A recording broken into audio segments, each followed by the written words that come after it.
1절로 22절 말씀, 또한 3장 1절로 22절 말씀 같이 교독하겠습니다. 디베리 왕조가 통치한 지 15해, 곧 본디오 빌라도가 유대 총독으로, 헤롯이 갈릴리 분봉왕으로, 그 동생 빌립이 드라고니 지방의 분봉왕으로, 루시아가 밀레는 분봉왕으로, 안나스와 가야바가 대제사장으로 있을 때 하나님의 말씀이 그들에서 사가랴의 아들 요한에게 임한지라.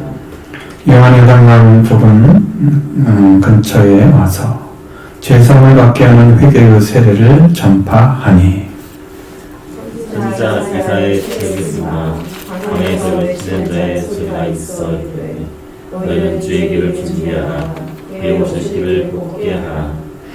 모든 골짜기가 메워지고 모든 산과 작은 산이 낮아지며 굽은 산이 곧아지고 험한 길이 평탄하여질 것이요, 모든 죄가 하나님의 구원하심을 보리라. 한바 같으니라. 요한의 세례를 받으러 나온 무리에게 이르되, 독사의 자식들아, 누가 너희를 일러 쫓아올 진노를 피하라 하더냐. 그러므로 마땅한 열매를 맺고 수고로 아브라함이 그의 조상들을 낳았으며 내가 너희에게 보니 하나님이 이 돌들로도 아브라함의 자손에게 하시리라. 이미 길에 나무 뿌리에 놓였으니 좋은 열매 맺지 않은 나무마다 지켜 불에 던져지리라. 그가 이르되 그러면 우리가 무엇을 하리이까?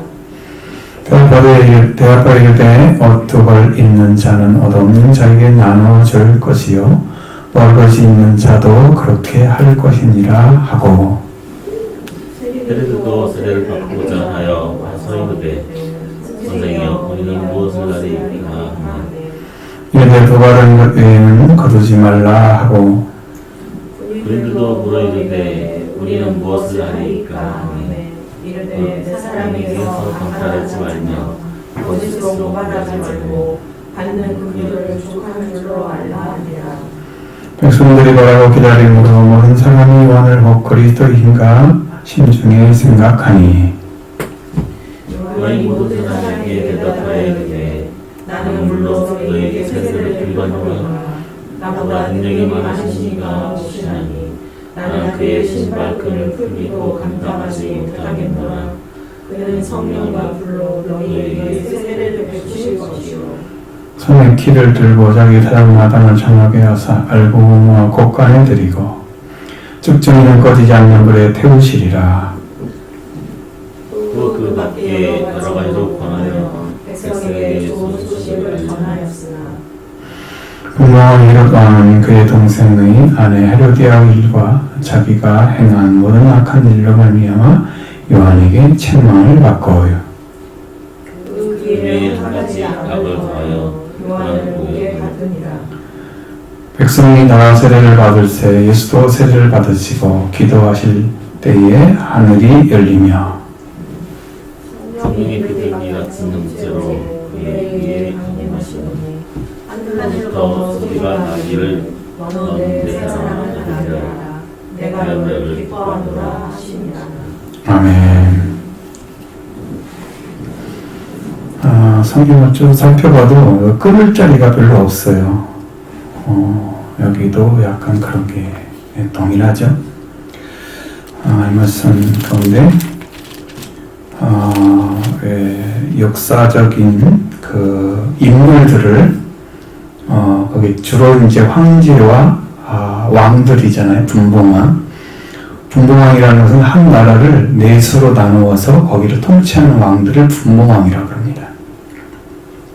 한 나라인데 네 개를 나눠가지고 왕이 4명이 있는 거야. 그 왕이 지금 여기 나와 있는 분봉왕이라는 말을 쓰는 거죠.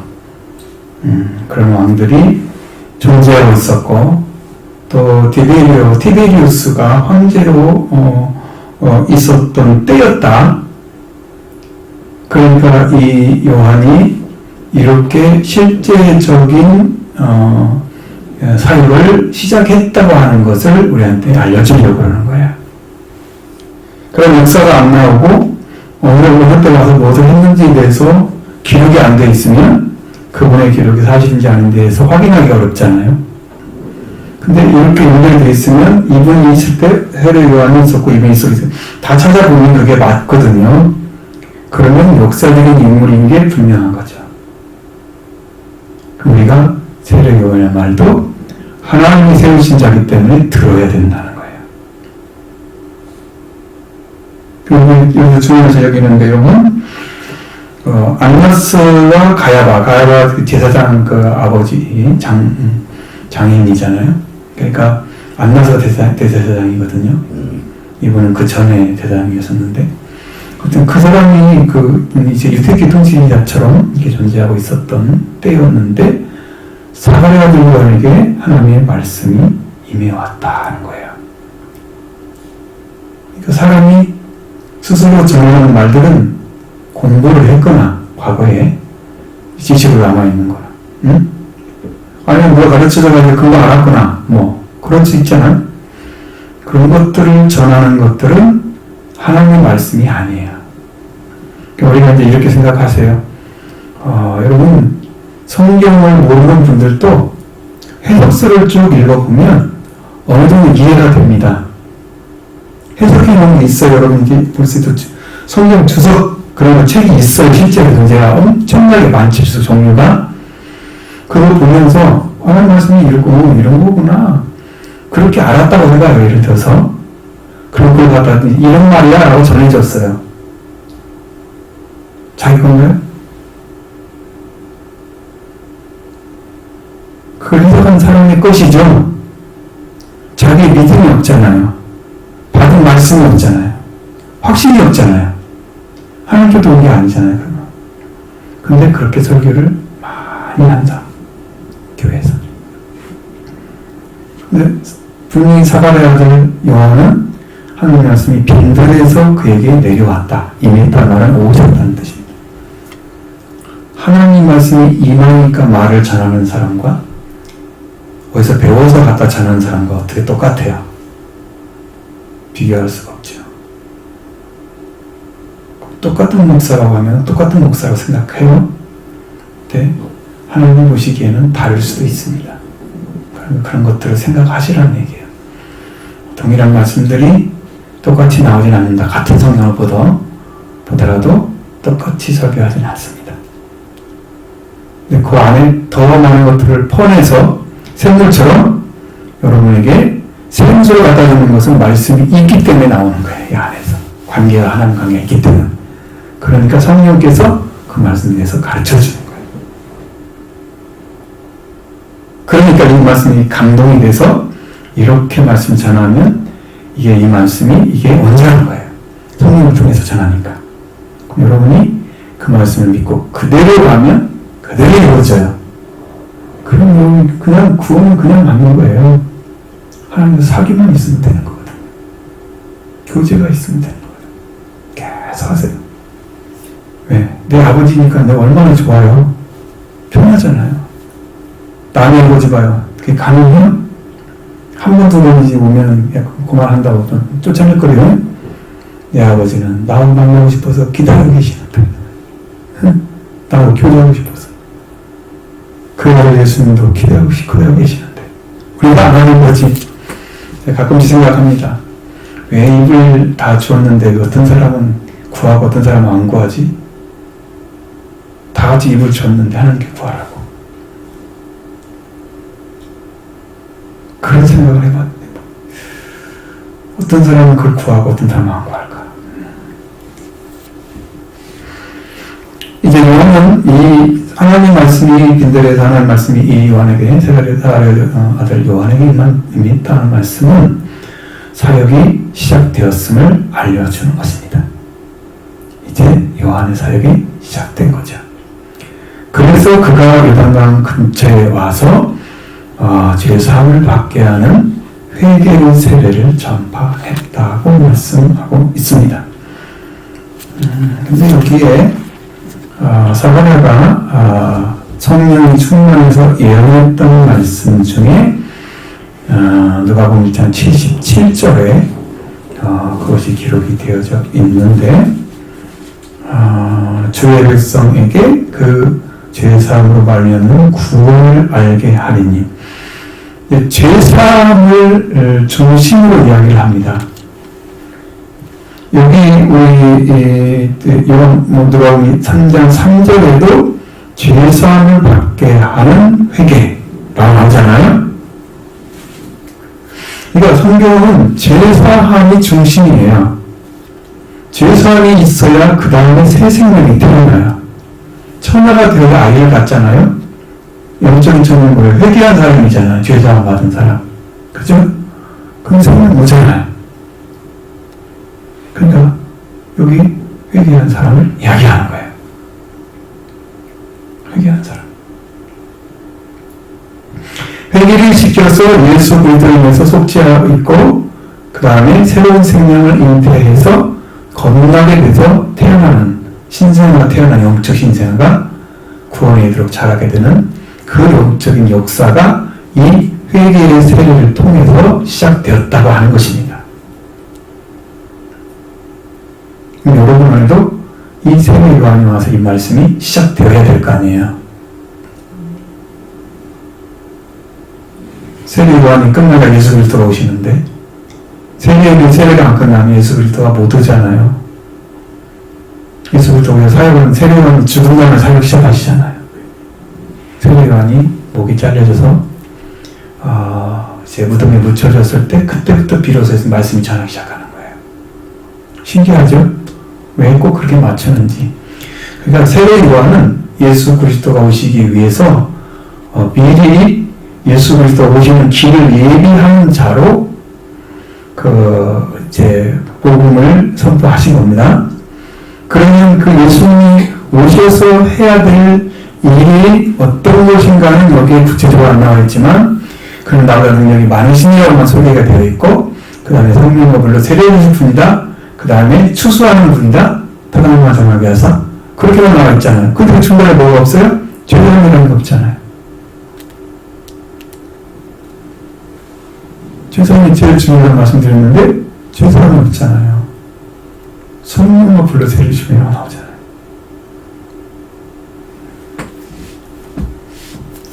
그 말씀 저 뒤에 나오니까 나중에 말씀드리고 여기에서 회개의 제사를 받게 하는 회개의 세례를 전파하니 왜 전파했을까? 이 말씀이 쭉 기록된 것이 이사야 40장 4절로 5절의 말씀이 이 말씀이 인용구입니다. 이사야 40장 4절로 5절에 3절부터 시작합니다. 3절로 5절의 말씀은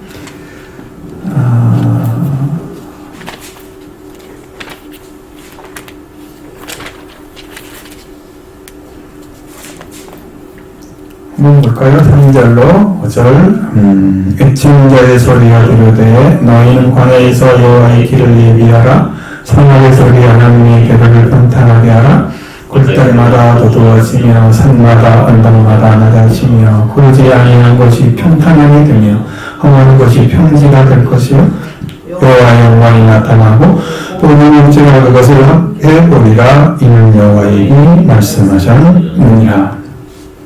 구약이기 때문에 구약 성경에는 하나님의 이름을 여호와라고 부르니까 다 여호와의 말씀만 나오고 있습니다. 네, 여기서 외치는 자의 소리가 광야에서 여호와의 길을 예비하라고 그랬어요. 우리 구약에서 여호와의 이름을 가져와서 신약에서는 퀴리오스라는 주라는 단어로 바꿔놨어요. 여호와를 그대로 사용하지 않아요. 그래서 신약에 보면 주의 길을 예배하라 하는 그거는 구약의 여호와의 길을 예배하는 말과 똑같은 말이에요. 그냥 구약의 하나님이 어떻게 온다는 거예요? 인간이 되셔서 이 땅에 오신다는 거죠. 그 하나님이 오시는 길이 어떤 길인가? 거기를 평탄케 하라. 사막에서 일하는 길을 대로를 평탄하게 하라. 사막은 사고가 있잖아요. 여러분 보시다시피 그냥 높이 쌓여진 그 모래언덕 보셨죠? 그런 것들이 많이 있고 평탄하게 해야 되니까 길이 이렇게 우뚝직북한데 가기가 좋아요? 어떠시죠? 힘들죠?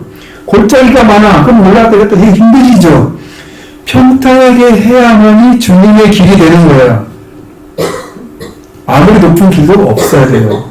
높은 길이 없어요. 이건 뭐냐면 여러분이 이거 사고가 있고 이런 것들을 뭐를 상징하냐면 우리의 심령 상태를 상징하는 거예요. 이것들을 완전하게 평탄하게 하는 것은 회개를 통해서 자기가 내려질 때, 낮춰졌을 때, 자기가 낮춰졌을 때 상태가 평탄하게 되는 거예요. 그 길들이 다. 사막도 평탄하게 되는 거고, 높은 산도 골짜기로 메워지고, 산마다 없는 거가 다 낮아지고, 그리고 고지 않는 그 땅들이 평탄해지고, 험한 곳이 평지가 되고, 전부 평탄하게 되는 것밖에 없네요. 이게 뭐라고요? 회개를 통해서 얻어지는 거예요. 회개를 통해서. 그러면 회개가 안 된 사람은 자기 성품의 생각이 똑같이 있어요. 골짜기 같은 사람도 있고 산 같은 사람도 있고 자기 생각이 너무 뚜렷해서 그냥 자기 의견만 얘기하는 사람. 평탄해지면 자기 의견이 없어져요. 다 똑같아져 버린 거야. 응? 저 사람도 똑같아지고 이 사람도 똑같아지고 신학교 다니면서 생각할 때요. 교수님이 처음 와가지고 그러시더라고요. 신학교 1학년 때는 목사가 된대요. 다. 2학년이 되면 전도사가 된대요. 3학년이 되면 장로님이 됐다가 4학년이 되면 평신도가 된대요. 제가 경험해보니까 그 똑똑하고 떠드는 사람들이 다 조용해졌어요.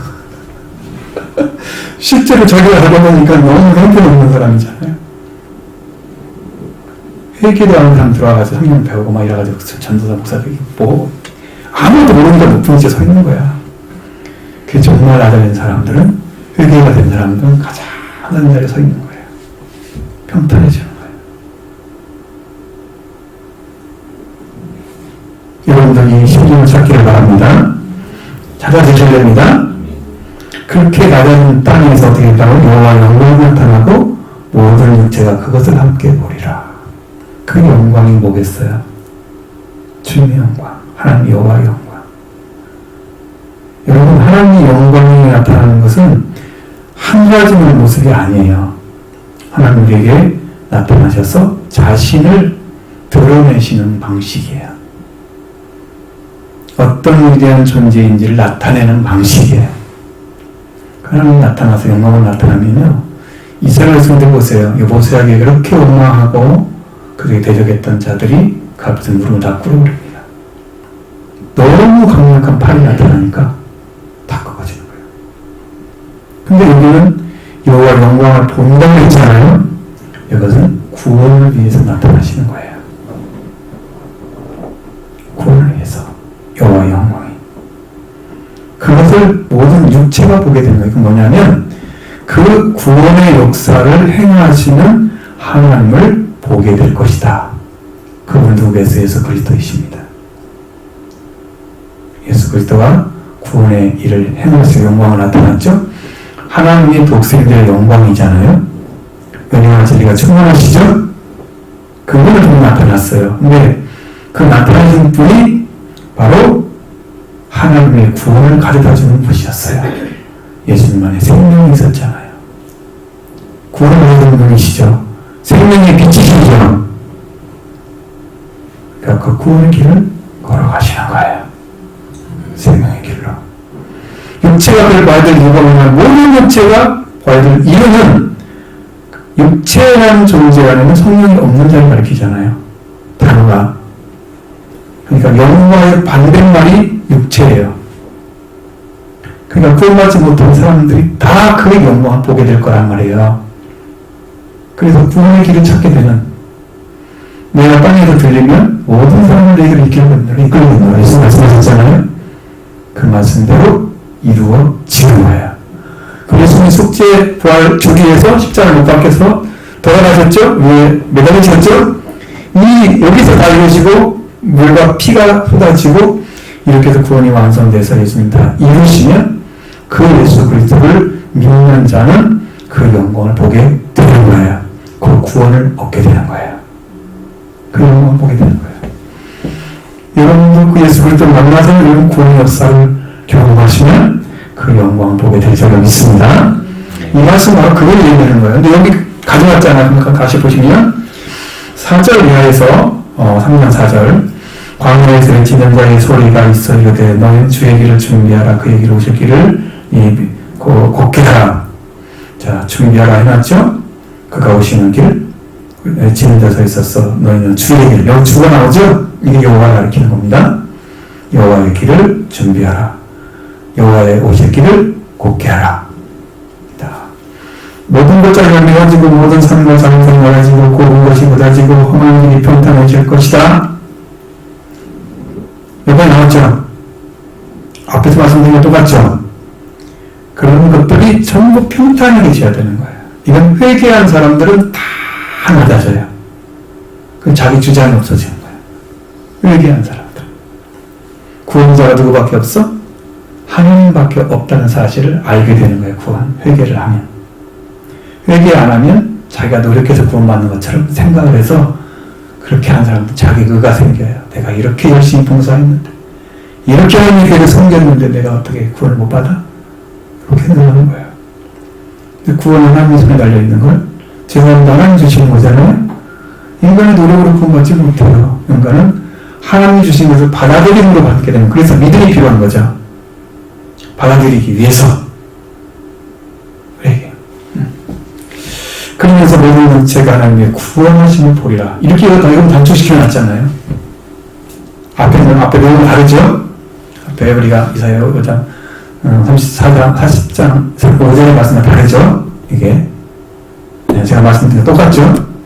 말씀이 그 영광 자체가 하나님의 구원을 마주하게. 자, 그래서 하나님의 모든 육체가 하나님의 구원하심을 보리라. 함과 같으니라. 그것을 하나님의 구원을 위해서 지금 제사를 받는 회개의 세례를 세례 요한이 미치고 있다라고 얘기합니다. 그 여러분 가운데도 이루어지기를 원합니다. 속히 이루어지기를 원합니다. 말씀으로 다 세워지기를 원합니다. 하나님의 구원을 이 땅에 알게 하기 위해서 우리 교회가 쓰임받는다면 하나님의 말씀이 완전하기 때문에 그 말씀을 믿고 있는 자들에게 이루어질 것이고 이런 분간의 부흥의 역사가 일어나잖아. 10년 안에 부흥이. 여러분도 나의 말씀 믿고 의지한다고 복음 전할 수 있는 10년이 되는 거죠. 나도 이 은혜를 내가 사모하니까 나도 사람들에게 전파해야 된다. 우리가 주님의 낙발수가 되어야죠. 그리고 교회가 하나님 말씀에 살아있는 말씀 전한다. 와보라고 전할 수 있는 교회가 되어야죠. 그래서 교회가 이 일을 행할 수 있기를 원합니다. 말씀으로 전파되는 때가 속히 오기를 원합니다. 자, 그 다음에 세례 요한이 세례를 받으려 하는 자들의 우리에게 말씀하시는 내용이에요. 여러분들 이 말씀을 보시려고 하면 마태복음 3장을 보셔야 됩니다. 왜? 동일한가 안 동일한가를 보시면 차이가 뭔가를 알 수가 있죠. 내용은 이제 마태복음 3장 3절에서는 한 말씀만 가져왔잖아요. 근데 오실 길을 곱게 하라 이 내용은 쭉 있잖아요. 근데 이제 여기 보니까 6절 이하에 마태복음 3장 6절 이하에 자기들의 죄를 자복하고 모든 강에서 세를 받더니 여기는 누가 왔어요? 요한이 많은 바리새인들과 사두개인들이 세례 베푸는 걸 오고 이야기하잖아요. 근데 여기 요한복음 3장 7절에는 세례 받으러 오는 무리에게 말씀하신 거란 말이에요. 대상이 다르죠? 내용은 있어도 그렇기 때문에 여기에 나오고 있는 모든 사람들은 다 독사의 새끼들이다. 독사의 새끼들. 독사의 자식들아. 여러분 독사는 이런 거예요. 독을 든 뱀이 독사잖아요. 독이. 그 독이 들어있는 뱀들을 물어서 독을 그 사람에게 주입시켜서 자기의 적이 되게 만들죠. 그리고 그 사람이 사망하게 만들죠. 그러니까 그게 능력이에요. 독사의 독은 그의 능력이다. 그럼 그 사람을 죽여서 어떻게 하려고요? 그 사람이 죽어서 자기가 도전하지 못하게 하려고 하는 거예요. 그러면 오늘 이제 하나님의 말씀을 가져야 하는데 이미 많은 사람들 땅에 존재하는 사람들은 하나님과 관계가 끊어진 상태에서 만들어진 문화나 나름대로 가치관들이 다 있어요. 국가마다. 그러니까 장식이 다르고 뭐가 다르고 뭐가 다 다르잖아요. 똑같은 사람들인데 왜 다를까? 물론 인종이 이제 이렇게 한 지역에 살면서 그 사람들 중심으로 이렇게 살다 보니까 그 사람 닮은 사람도 많이 태어나고 또 다른 데서는 또 그 사람 닮은 나타나. 그래서 인종이 달라져 그랬잖아요. 그러니까 서로가 이렇게 살면서 그 나라에 살면서 거기에 있는 사람들이 그 문화를 만들고 문화 속에 언어도 있고 다 그렇잖아요. 그러니까 사고가 다르고 가치관도 달라. 장례식도 다르고 뭐도 다르고 다 달라. 그렇죠? 하나님 없는 사람들은 그렇게 만들어가서 자기 색깔을 다 만들었어요. 하나님이 있는 백성이 아니에요. 그러니까 인간은 하나님을 향해서 나오는 존재가 아니에요. 하나님과 관계없는 것을 만들어서 그걸로 자기의 생활을 하고 있는 거예요. 자기 문화를 만들어가는 거예요. 그 하나님과 관계가 없는 삶이에요. 그러니까 세례 요한이 지금 세례를 베푸는 나온 사람은 주로 누구가 있어요? 다른 나라 문화가 아니죠. 다른 나라 사람 아니죠? 유대인들일 거 아니에요. 이스라엘 사람들. 그 사람들한테, 그 무리들한테 독사의 자식들하고 얘기하는 거예요. 뭐가 있어요? 하나님 없는, 하나님과 관계없는 세계를 만들어서 자기들의 문화를 가지고 있는 거예요. 독특하게. 그래서 뭘 먼저 잘라요? 아브라함의 조상이라고 생각하지 말라고 자르잖아요. 아브라함의 생활은 그렇지 않았어? 하나님을 대하는 태도가 달랐어? 아브라함의 자손은 아브라함의 자손 일을 해야지. 그렇지 못하면서 아브라함의 자손을 자르잖아요. 뭔 말인지 아시겠죠? 지금 성령 감동으로 제가 말씀드리는 거예요. 지금 이 말씀. 제가 말하는 게 다르기 때문에 조상이 그 조상이 아니야. 너희들은 아브라함처럼 걷는 사람들이 아니야. 독사의 새끼들이야. 응? 너희들이 원하는 대로 문화를 원하는 대로 살면서 하나님을 믿는다고 하는 독사의 자식들이야. 그럼 모르는 무리들이잖아요. 바리새인과 사두개인들은 더 악종들이잖아요. 대제사장의 무리들, 그 다음에 바리새인들은 성경을 공부해서 율법에 도통한 사람들, 그런 사람이 살고 삶이 이 독사의 새끼인 거예요. 그럼 여러분과 나도 그런 자리에서 늘 보셔야 되는 거예요. 내가 바리새인지 아닌지 몰라. 난 신앙생활 잘하고 있는지 알아. 내가 얼마나 큰 죄인을 일을 써야 되는지를 모르는 거야. 그냥 눈물이 나오더라고. 정말. 그걸 모른다는 것은 너무 아프잖아요. 구원받아야 되는데 못 받고 은혜도 모르고 그러고 멸망받으면 어떡해요? 내가 독사의 새끼인데 회개해야지. 응? 그래 그렇습니다. 그래 아브라함 자손이라고 하지 말라. 아버지 저런 하지 말라. 없으니 아니야. 잘랐죠? 하나님이 돈으로 돈이 아브라함 자손을 만들 수 있대요. 여러분 돈은 소리가 나요? 돈은 나와요? 아무 역할도 안 하잖아요. 그런 것들로도 하나님이 아브라함 자손을 만들 수 있다고 그랬어요. 왜? 흙으로 사람을 만드는 하나님이 돌로도 못 만들겠어요? 흙이나 돌은 차이가 없어요, 하나님께는. 그렇죠? 차이 없습니다. 하나님 다 할 수 있어. 근데 하나님께 내가 맡기지 않으니까, 응? 너희들이 아브라함 자손의 삶을 살지 않는 거야, 독사의 새끼들아. 그냥 해준 거야. 직접적으로 해버린 거야, 그 얘기를. 너희 안 살고 있으면서 사는 척 하지 마. 돌도 만들 수 있어, 아브라함 자손. 니들처럼 이렇게 살지 않았던 아브라함 자손은 너무 구체적이잖아요. 여러분들 생각해 보시면 내가 어느 자리 성경을 볼 수 있잖아요. 회개하시면 돼요. 회개하시면 하나님이 용서해 주시죠. 그러면서 뭐라고 말씀을 도깨비 뿔에 넣였으니까 좋은 열매 맺지 아니하는 만물마다 지켜보게 던져질 것이야. 그건 다 뭐라고 그랬나? 나무라고 얘기하는 거죠, 지금. 너희는 다 나무야. 그 도끼가 먹여질 때, 도끼는 나무를 찍는데 필요한 도구잖아요? 또 도끼 혼자 있으려면 뭐라고 있어요? 나무가 있으면 도끼가 필요한 거죠. 나무가 없는 도끼가 왜 필요해요? 그죠?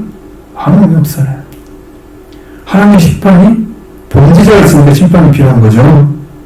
범죄자가 없는데 심판이 왜 필요해요?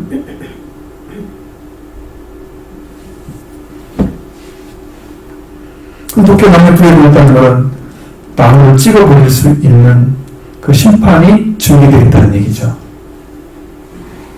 그러면 나무가 할 일은 뭐예요? 나무가 좋은 열매를 맺어야죠. 좋은 열매는 어떻게 맺어요? 품질이 좋아지려면 좋은 나무가 되야죠. 우리는 다 나쁜 나무인데 아브라함 자손도 못했는데 어떻게 해요? 다 찌꺼풀에 던져지겠죠. 그러니까 회개하지 않는 나무들은 품질이 다 그냥 몹쓸 나무들이야. 응? 들포도와 똑같은 거야. 회개한 사람만 하나님의 본성을 찾아주세요. 회개한 사람에게만. 그러니까 좋은 열매가 나오는 거예요. 하나님의 아들이 되는 거예요. 본성이 찾아졌어. 하나님이 지으신 대로 돌아오게 되기 때문에 찾아주는 거야, 하나님께서. 근데 그걸 안 하고 있는 사람에게 이거 가졌다고 얘기 안 돼요? 안 되죠. 찢겨 불에 던져지리라. 여기는 이제 찢겨 불에 던져지라 그랬지만 마태복음 같은 경우는 꺼지지 않는 불에 태우시리라. 그런 식으로 얘기하잖아요. 여러분, 꺼지지 않는 불은 지옥에만 있어요. 이 땅의 불은 다 꺼져요.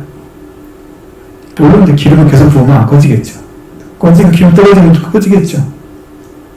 꺼지는 거잖아요. 근데 꺼지지 않는 불은 지옥에 있어요. 이 땅에 존재하는 게 아니에요. 여러분, 그것만 생각하면 너무 아찔합니다.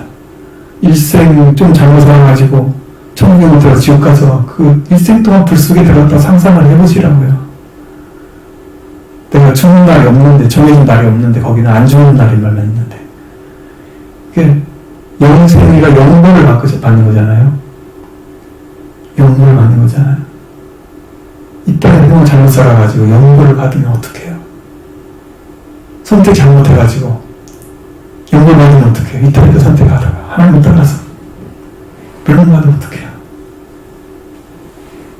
여러분, 눈물이 나와야 돼요. 지금 이런 데서 저 생명 죽으면 저렇게 되겠구나. 그런 생명에서 기도하지 않을 수 있어요? 살려달라고 하나님께. 제가 초등학교 때 내가 강대산을 못 올라가니까 옆에 와서 두들기면서 하나님 살려달라고 아버지 어머니 죽 가면 어떡하냐고 저놈한테 아무것도 모르는데 그럼 다 응답해 줬잖아요.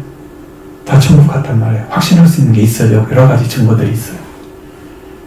여러분 생명들 어떻게 할 거예요? 다 살라고 해야지. 기도하셔야 돼요. 지나가면 안 돼요. 이 말씀 때마다 찢겨 불에 던져지는 사람 되면 어떡할까? 너무 아파요. 근데 하나님은 하나님 나라에 합당한 아니한 자를 지옥에서 있어야 할 사람을 천국에 데려가면 어떤 일이 벌어지겠어요? 천국의 질서를 모르겠죠. 말씀에 순종한 적이 없는 사람들이니 얼마나 어지럽겠어요? 절대로 못 들어죠. 죄인은 못 들어옵니다. 악한 짐승도 없는 곳이에요. 그러니까 무리들이 이제 물어보는 거예요. 그럼 우리는 어떻게 할까? 무엇을 할까? 물어보니까 대답합니다. 의로되 옷 두 벌 있는 자는 없는 자에게 나눠줄 것이요. 먹을 거 있는 자도 그렇게 해라. 여러분, 나누는 삶을 살라고 새 요한이 가르쳐 줬습니다. 나누는 요벌 있잖아요. 두 벌 있으면 요벌을 없는 사람에게 줘. 자, 오늘 밥 두 벌 있어. 혼자 한 그릇만 먹으면 되니까 밥 못 먹는 사람에게 줘. 그렇게 하라고 가르쳐줍니다. 나누면서 살라고 가르쳐줍니다. 결단코 구원과는 관계없지만 내 삶이 이웃과 관계가 있다는 것을 가르쳐주는 거예요. 혼자 잘 사는 게 아니라는 거죠. 이웃과 관계하며 살아가라고 가르쳐 주는 거예요. 자기 욕심만 내리지 말고. 세리들한테 물었으면 세리들이 물습니다. 세리들 앞에 선생님 우리가 무엇을 하게 해주십니까? 부활된 교회는 더 걷지 마. 왜? 예전에 부활된 교회 다 걷어서 부자 됐잖아요. 세리들이. 그러니까 넌 거기에 마땅한 삶을 살아. 이것이 구원받는 권리 있는 건 아니에요. 근데 그렇게 살아서 사람들을 괴롭히고 고통스럽게 했던 사람들이, 고통을 당한 사람들이 많이 있을 거 아니에요. 돈 많은 걸 내야 되니까. 부활된 교회에. 그 사람을 괴롭히는 삶을 살지 말라는 거죠. 자기는 부자 되기 위해서 자기 권세를 가지고 그 사람들을 얼마나 고통스럽게 뽑아내겠어요. 돈을 고통 주지 말라고. 군인을 누르는데 우리는 무엇을 하면 좋겠습니까? 많은 사람에게 강탈하지 말며 거짓으로 고발하지 말고 받는 금전을 족한 줄 알라. 한번 말씀드린 적이 있죠. 이에 대해서. 그렇습니다. 이들은 마음대로 군인들은 사람들을 데려다가 일을 시킬 수 있는 권한이 좀 있었다고 당시에. 그냥 관습적으로 군인들이 여급에 가는 사람 데려다가 일을 시킬 수 있고 강탈도 하고요. 그러면서 그 월급이 적으니까 강탈을 합니다. 그리고 받는 대로 족한 줄 알라고. 네 삶은 네가 만족해야 돼. 그런 나쁜 삶을 살지 마. 사회적인 관계를 얘기해 준 거예요. 구원된 얘기가 아니에요. 의견을 하지 않잖아요, 여기서는.